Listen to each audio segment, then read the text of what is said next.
Japanese who'd just gotten even the modernization period of the 1860s could get a fleet together and beat the Russians.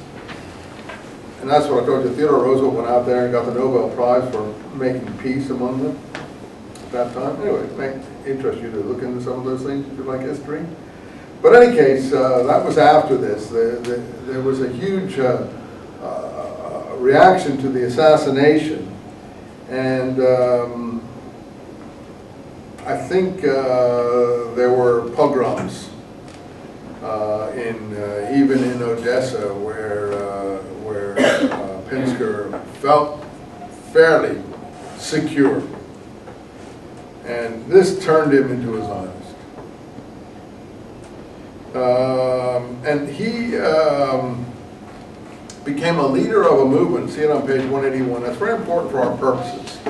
It was called, this is not just pie in the sky stuff like that. This is called Hibat Zion. I think this is where the Zionism gets its name. The Hibat Zionism, the Hibat Zionist movement. Now, those of you who are studying Hebrew, Hibat means love of. So it's love of Zion, the name of a movement. And those people who practice this love are, I think it's Ovive Zion, the lovers of Zion. And that is an actual pioneer settlement movement of people not going as Sadaqah Jews, but people going to work the land. Well, moved over someplace, I think, but I don't know where. I think it's not, it's just cold. You're fine. You're fine. Oh, well, it always is on when it's cold and off when it's warm. That's typical of Cal State Long Beach. They waste their money on when they don't need it, and when they do need it, they don't spend it. Anyway, that's typical of the whole world, so I'm not going to blame them particularly. So in any case, he wrote this book, Auto-Emancipation. That's a really interesting title, or essay, because you see it picks up the idea of emancipation, but now it's auto-emancipation. You see now, most people in this class are not Jewish. So many of these things fall on you like, like, my God, what's he talking about? But for any Jewish person who would study these things, they would be amazed at the, progression of events. They themselves don't know anything about this. I can tell you. If you talk to any Jewish person out there, you'll meet on the campus or any place, they don't know what you're talking about. They've never heard of Pinsker. They don't know who Hess is. They wouldn't know Hibat Zions from a watermelon. I mean, that's the depth of the education. Don't think there's a Jewish plot out there. There's nothing. There's zero out there in terms of education and consciousness and familiarity with these things. Some of you may be Jewish, I've never asked, and I don't want to know, it's not my business, but you in this room know more than you'll meet in 90% of Jews from studying these texts. That's all that I can say. 95%, I would say. Maybe 98. That's how pathetic the things that we're talking about are, how deep my own family. I can ask my own family, and here I am teaching these things. I shouldn't say this on camera.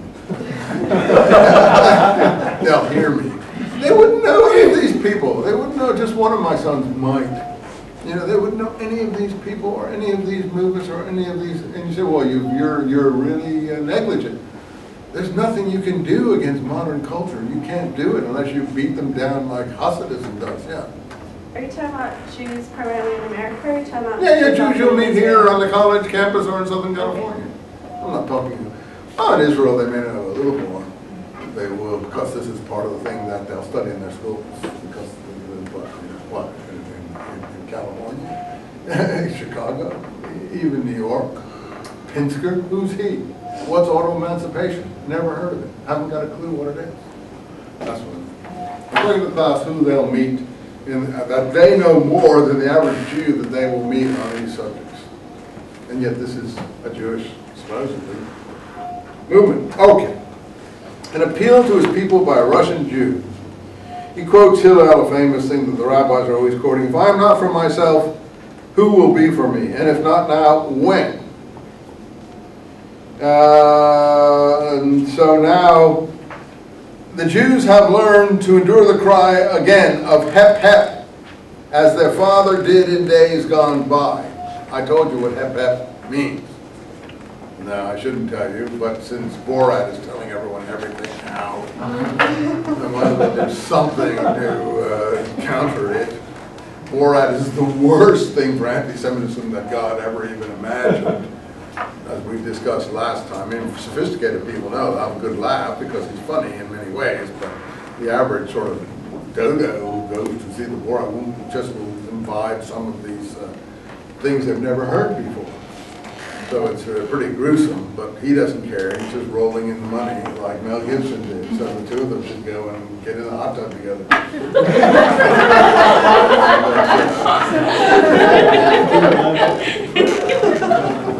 That'd be kind of twosome, huh? Mel Gibson and Borat. There we go. There we go. But hep hep, you see, what did hep hep mean? Hi, Jerusalem e perduto, Latin. Jerusalem is lost. So there you ask, where's it coming from? People used to follow Jews in Eastern Europe. When they see a Jew with curls or a black costume or beard or whatever it is that they could feel they could identify them with, they would go behind them and say, hep hep, hep hep. And that would be a way of sticking the knife in verbally. You've lost, man. You're lost. You're finished. You might as well pack it in. And that was what that was saying. And people were apparently saying it again in his time. These liberated, assimilated, enlightened Jews thought that was all past. And so if you do not take it, close your eyes, hide ostrich-like as if you will. But if you don't take advantage of these fleeting moments of repose that exist and devise remedies for the future with which the incompetent have for centuries vainly tried to relieve our unhappy nation, lasting peace will be impossible for you. So he knows something terrible is in the offing. He feels it. And by the time Herzl comes, Herzl is obsessed. He knows a terrible, catastrophic earthquake is coming. And it came. And nobody really succeeded in doing very much about it, obviously. And Hitler spoke about the Jewish question.